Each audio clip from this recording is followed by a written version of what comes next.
धरे और देखे के बा ना ठीक बा तनी हाथ है तेरे कर तो धरे ए भैया तू और देखे के बा लड़की कितना खूब सुंदर भी है और कुछ देखे के बा देखे के बाद कहीं बड़ी औत करत नहीं जाए आप सब रो सबके घर में माई बहन ना हुई हम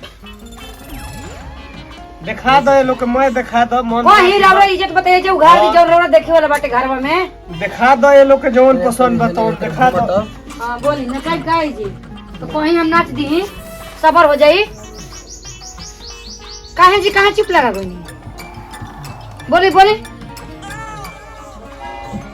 बोली ना तो काम करती आप खड़ा हो का तनी आपको कपड़ा खोल के दिखाई हमनी काहे खोल जा हमनी के लड़की के देखे आइल बहन त लड़की क्यों देखम जा मैंने आप लड़का है के ना खोल सकेनी लड़की पूरा उघार के दिखा दे ना त हमके शादी ब्याह करे के बाटे त लड़की के बढ़िया लगे देखम जा शादी ब्याह लाज शर्म नहीं के केंगा ने केकरा से बात करे के चाहे तो पूरा उघार के दिखाए तनी बेशरम इनके रखे के बाद रौरा भी हमरा रहे के बाद तो रखे रौरा ऐसे भी हमरा पसंद नहीं कहां बानी जी कहो भौजी कहां मार चिल्लाए लगेलू हो मतलब चिल्लाल को दुश्वार हो गइल बेटे हमार ना भौजी हमरा से तो बहुत प्यार कर लो ऐसे वैसे बोली आपको बताइनी है मम्मी जी का बताइनी है कुछ ना आवत ना जे लड़का देखे वाला ठीक बटे तो ने रोज रोज हम जोले गइलू जब के बढ़िया से तैयारी कर ले अपन ठीक ना ऐसा ना हखे बेरी कि हर रिश्ता कट जाओ बहुत टेंशन में आपके भैया रहत ना और आपके माई रहत डी समझा नहीं सुनो सब बियाह तोर होता है जे मैंने पूछिए सब वो मैंने तोरा का बताए के बा ठीक ना का भाई मतलब बियाह करावत है हमनी कमल की अगुआ है जा साथ बन जा का हमरो बात सुन लो अरे बोल बोल तो कौन टाइम भाई की हां देखब जौना के नु हां वो एक पिस होई नु अरे हम बियाह करब तो मन जोग तो के हम ना मन जोग तारा मिली मन जोग लड़की मिली ठीक ना हमनी की वही कहते जाते हम तार कइले बड़ा नु एगो के वही कट से बियाह कर देला बड़ा तू सारा कालन हो सुन केहू को घर बसावल अच्छा काम होला का भाई देख वही खातिर हमने काइल बार की जांच पड़ताल ऊपर से नीचे ले कोई हां जांच पड़ताल करब तहरा कइले ना हम बियाह करब चलो ना तारा का रही बा हमने के आधा कहियो तू पूरा कलिए हमने करो उघार के देखल जी का ढोड़ी देखल जाई पिछवाड़ा देखल जी दुकानों देखल जी का तब का भैया ऐसन कुल कोनो काम नहीं है आई बड़ा तो सब एकदम बढ़िया देखल जाला तो माने हम ही तो उनके भगा देबे नी नहीं तो मैंने कि जन पूछे ना तो ढंग से उनसे बता दे और तनी इज्जत से रहो ठीक बा ना कुछ उल्टा सीधा उन लोग के बोलब मती अब आपके का पता है त घरवा में न रहत नहीं जेकर चप्पल खियाता ओकर न दौड़त है घा में बतासे में ई भौजी को बात कही माने नहीं दोस्त को कहीं जोन कोई हो कोई देखा तिलकोहरू के सामने जब ठाट बाट से जेबू ना तो कैसा निमन नहीं किए जैसे ही ना बोसई चल जेबू तो बल्कि कैसा कि ठीक बाड़ी जैसा आपके बुझाव ठीक बटे वैसा ने हमनी खातिर ठीक बा लेकिन बुची जी हम आपसे हाथ जोड़तन कि ए बेरी रिश्ता ना कटे के चाहिए चलो ठीक बा जैसे कहबू त सही हम तैयार होके जाई और का एकरा में खींचे नहीं टेंशन नहीं के अगर आपको कुछ पूछे को तो पूछता से ले हम का जरूर बाकी लड़के वाला पूछी आपसे यार लड़कियों का हक बनेला लड़का से पूछे खातिर तू लोग मालिक बालू जे तो हम कुछ पूछब जहां बैठे बुझे तहां चुपचाप बैठो रहो अब बताएं बूढ़ माता रे बड़ी एकदम दिन रात टेंशन में क्वेश्चन हो गइल बड़ी कि लड़की का शादी नहीं के होत शादी उन्हों का तो शौक लागेला गांव में देख के कि हमरो दामाद रही तो कितना बढ़िया रही हां वो तो खैर बात बटले वो में बाबूजी होई नहीं खत्म आई चिंता खूब करेले हम जानत नहीं तो बात तो समझी ठीक ना जाए तैयार वार हो जाए ठीक है भौजी जब आप मत देव कुछ वहां जाता ठीक बा जाए दो हम जितना सिखावल पढ़ावल रहल उतना सिखा तो देनी जाए तैयार कर देनी तू तैयार ना हो कि हां तो कह के चल गइली लेकिन जब ले ना करब तब ले कुछ कमो हो खेवल सुनो बियाह करे के बना हां तो तब हमनी के कहे ना करत तड़ा तो हम कहत नहीं तो बात मानो हमार ठीक बना भैया बात माने के चाहिए तो भैया एगो बॉयकॉट से करा देले बननु बात मान लेबे फिर बात के दोहरावा तड़ा तू अब बात खत्म दूसरा शब्द बोला ठीक बा भैया हां देखो तार हम बात मानत सुनो ना बाकी जा सुनो गलती बुझे हां का तू बार-बार सुनो कहले अब सुनो हमार बात सुनो ना हमारा बियाह करे के बनू ठीक बा हम लड़की देखब अपना से तब जाके कोनो बात आगे बोल हमनी के कुछ ना बोल चलो भैया तू बोल ठीक है हम के ना बोले चलो लो चुपचाप मोहारा ये मिली नु वो ये चुपचाप पहिलो बुझाइल जौन हम कहत तो कान खोल के सुन लो कुछ बक कइला के जरूरत नहीं खे इज्जत प्रतिष्ठा कनियो के बानू फलान ठेकान नहीं करे के हम खुद लड़की के जांच ले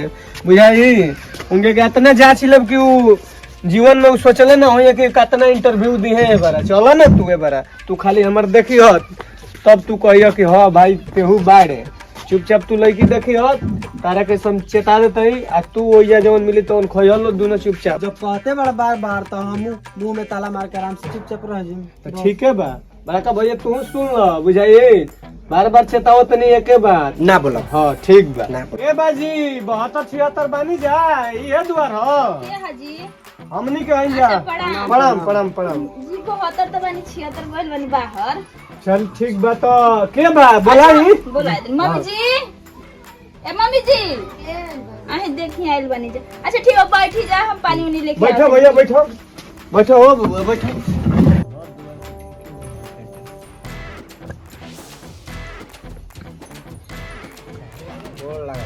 प्रणाम कहाँ बनी जाए वहाँ सबके 72-76 केहू नहीं है का। हाँ ठीक से मोटरसाइकिल लगैले पे जाए दुआरे पर कोनो लड़का उइका नानू गिरे हस ए महाराज तो एने अगल बगल में तो दुकानों तो नहीं खे कि भरवा के हमनी के चल जाए ए जे रात बिताइब का ना कोनो दिक्कत ना भइला। अच्छा ठीक बा तनी जल्दी करी बड़ी दूर बा भैया बियाह तो बाकी होता बड़ी दूर गाँव बा। तारा का बुझाता तारा अनुमान से का लगता दूर नहीं खे पहले बड़ा अब तो दूसरा के बुलावे के नहीं खे एजी लड़की देख के हमने के अपन परिवार बनी जा बुझाई ले में किशोरत के का बुलावे के बा जुग जमाना खराब बा भैया बुझाई एक तो सरव बियाह होत नहीं खेल कौन के बियाह काटवा गाँव गाँव घूमत रहे लो हो बबुआ ये पानी लो भैया अच्छा मरद मानुष नहीं खी जाना तो देखी रौरे बानी तो हमनी के लड़किया देखाई हमनी के जल्दीबाजी में बानी जा। हाँ जल्दी में करे मर्दाना के कांता में पत्तो ही काटे ले बाकी। अच्छा चली बढ़िया नु बा ऐसने चाही लड़की के ऐसने चाही होके के चाही कि केहू द्वार पे नहीं खे तो केहू के आई तो इज्जत भाव प्रतिष्ठा मान लो हमारे दोस्त प्रेमी आई तो पानी वानी पियाई नु अपना तेज बिया तो ठीक है बा भैया। अच्छा तो सामने आवो तड़ी नु तो उनकर मैं हम देख लेते कहता ना तेज बाड़ी सास जी हाँको तड़ी नु हाथा ना आवो तड़ी तो एबार उनकर देख लेते हम कहता ना पानी में बाड़ी कुल बढ़िया से जांच पड़ताल करत नु लगावत नु हम कुल बुद्धि तब देखो उनकर माथा चकरा जाता कि ना। बहुत बढ़िया रोटी कई तरह से बेलाला कैसे तीन कोनवा पराठा बनेला उनका के आवत तड़ी तब न उनकर जवाब सवाल करत नहीं। हाँ। आवे द खा हो बबुआ खा बबुआ खा खूब खा लो भैया तू खा ए भूख लागल बा हाथना दूर से आइल भैया हाँ आ ससुरारी के धन छोड़ देला माटी में मिलेला तब बांध के लेवल जाला ई त खाई वाला चीज है कबारो दो दीजिए काता ना देरी हो गई का करतनी जी जल्दी तनी भेजवाई लिया के आई देखी जा बड़ा मस्त बा फैक्ट्री में बा ससुरारी के चीज है बबुआ निक लगबे करे हाँ करवाई जब भूख त लागी गइल बा सौ भैया आइल में 50 किलोमीटर दूर से आइल बन जा और जात के घरी है ना करेला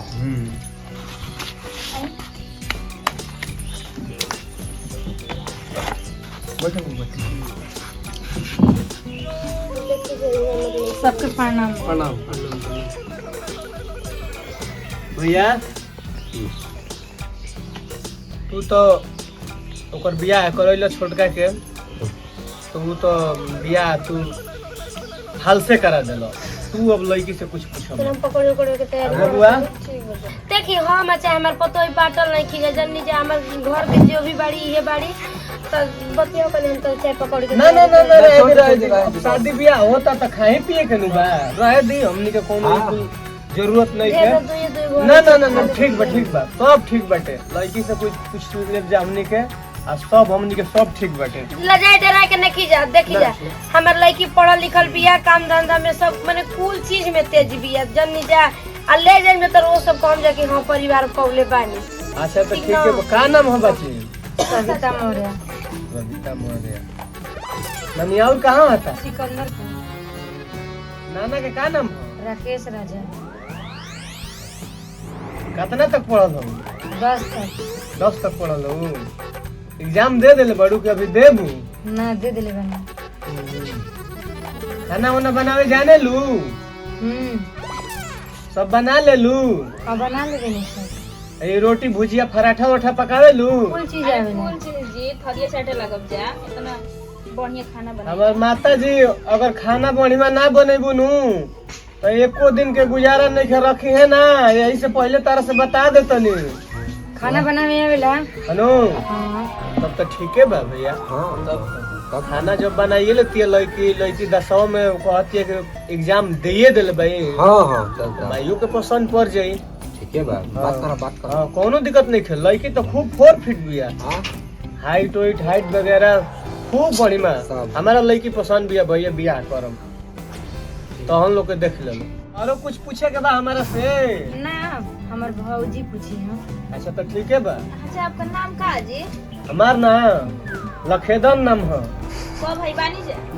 बाइन जा ऐसे तो मिला जुला के 4 भाई। बोले पढ़ल है? अरे बीए हम कहिए कइले बानी। ओई से उमरिए तन ढेर लाग। आपके बाबूजी का का नाम है? बाबूजी घुर फेकन सिंह हड़े। ए भौजी अच्छा तो मैंने खाना वाना बना लेनी ना। ए महाराज लेके माई के सेवा मैं हम ही करी ला। अभी बड़ तो हम ही नु बानी भाई में। उ जाना तनी काहे खातिर पूछनी है? आई तो गांव घर के हड़े लो। मान ली कि अगर मेहरारू का तबीयत खराब हो जाए तो कबो कला बना दे। मर्द मेहरारू काहे खातिर बनल बा जी? हम कहाँ कहते कि ना बना ले, हम सब कुछ बना ले। कबो बीमार पड़ जाए तो का कोई इनकर गोड़ो दबा दे। हम इतना एथी रही सही। अरे तब तो हमारी कार उड़े जाना तनी। जाई गोड़ हाथ दबाए तो एगो अब इनकर हमार भागे जागल दा समझी की बुझाइल। पूछिए आप पूछे को तो पूछ ली। ना भौजी हम कुछो ना पूछब। अच्छा ये चलो तब तो ठीक है बा। हाँ बोली। सब्जी में कितना नमक पड़ेला? सब्जी में 300 ग्राम से कम का। ये दादा तो सब्जी के खाई जी आप खाए कि आपको ये महाराज हमार लामा परिवार बार बात समझत नहीं की पहले ही बात काट देतनी। हमनी के 36 गो 36 गो कब होला जानते नु? हाँ बोली कहीं। हाँ लड़की से बात तो ना करत ना ये सब हमारा काम नहीं खे अरे बुझाई आजकल कर लड़का बड़ी दोगला होता ना तो हमें के दोगला ना है बुझाइल। 36 गो परिवार है, 36 के दोगुने 16 72 गो। हाँ 72 परिवार के बाइन जाता 300 ग्राम नमक ना पड़ी। इतना बढ़िया बोले बनी खाना पानी बनाए बा बैठ के बेड तुरब। हाँ तो उहे करे के बा हमारा घर में। पहले तो कल रही आ टीवी या पंखा या कूलर छोड़ा के हमारा घर में कान नहीं खे। ईटा के घर छोड़ा के माने कौन घर नहीं खे हमारे है। अगर कहीं सेटिंग होई तो बता दे। ना ऐसा कोनो बातें नहीं खे। साफ हम अभी फरिया के पसंद कहते। बाड़ी ना? हाँ एकदम एकदम पसंद बड़ी। कुछ पूछे के बता। ना ठीक बा। पसंद तो अब कहे के नहीं के साफ बढ़िया लागत तड़ी। ठीक बा। पसंद हो गई ना जी? हाँ लड़की अब हमारा बढ़िया खूब से देख पसंद लेंगे है। जान ली। अब तो एगो आदमी थरिया बर्तन खरीदे जाता तो ओके ठोक ठका के देख लेता है। आप तो तो हेते हमार बड़ भाई बोले बने पूछ लेंगे, आए तो पूछ छोटो बने ठीक बा। भैया तो हम लोग के ठोक ठाक के देख ले। शांति रहा जा। ठीक बा हम अब देख लेनी। पूछे जा रहल बनी हाँ हम देख लेनी। उ 3 गो सवाल हम्म। कि दुनिया में कोनो अगुआ आ देखौटी वाला लोग ना सुनले होई आ ना पूछले होई ना देखले होई। उ सवाल पूछब हम। बबुआ अरे पूछबो कर कि हाँ। बतिया फेंक। रुकी बबुआ बुझाता नु कि भैयो पूरा पढ़ल लिखल लागत ने। हाँ तो जानते न रहनी है।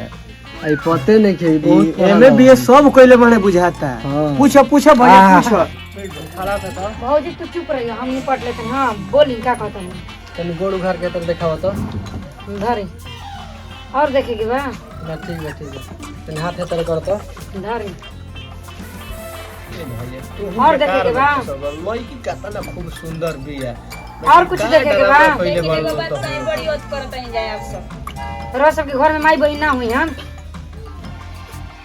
दिखा दो ये लोग के मैं दिखा दो मन वही रौरा इज्जत बताइए जो घर दी जो रौरा देखे वाला बाटे घरवा में। दिखा दो ये लोग के जौन पसंद बताओ दिखा दो। हाँ बोली नचाई काहे जी तो कहीं हम नाच दी सबर हो जाई। काहे जी कहाँ चुप लगा गई? बोली बोली बोली ना। एगो काम करते आप खड़ा हो तो तनी आपका कपड़ा खोल के दिखाएं।